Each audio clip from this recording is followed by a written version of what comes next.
Բազմաթիվ հեռուստադիտողների խնդրանքով այսօր անելու ենք փորձարկում։ Իրականում հետևորդներիցս մեկը խնդրել էր փորձարկում նկարեմ, ու ես ով եմ, որ իր խնդրանքը չկատարեմ։ Այնպես որ այս հոլովակը Նախշունի պատվին է, Նախշուն ջան։ Ու եկեք սկսենք։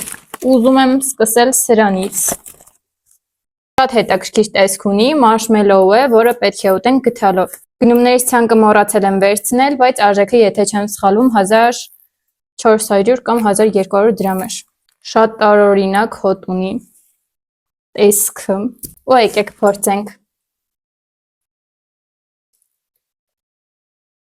Շատ քաղցր, անկապ ինչ-որ մի բան։ Երկրորդ անգամ հաստատ չէի գնի, բայց փորձելու համար արժեր։ Գնահատում եմ 10-ից 6։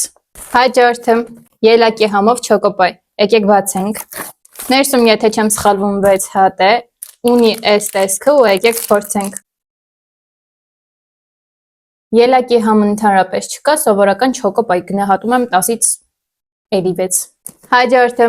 փորձում ենք այս սոկը, ելակի ու լայմի համով։ Ես նոր տեսա, որ այստեղ ալկոհոլի տոկոս կա։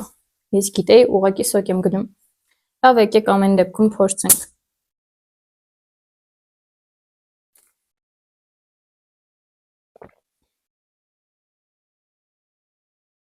Լավը չէր։ Հաջորդը։ Ես չիպսի շատ մեծ սիրահար եմ, բայց Լեյսի այս կրաբի համը երբեք չեմ փորձել, այնպես որ եկեք միասին փորձենք։ Կրաբի համով չիպսեր շատ եմ կերել, բայց Լեյսինը ամենահամովն էր։ Ու վերջինը ունենք այսպիսի վոկ լապշա, որը կփորձենք հաջորդ հոլովակում։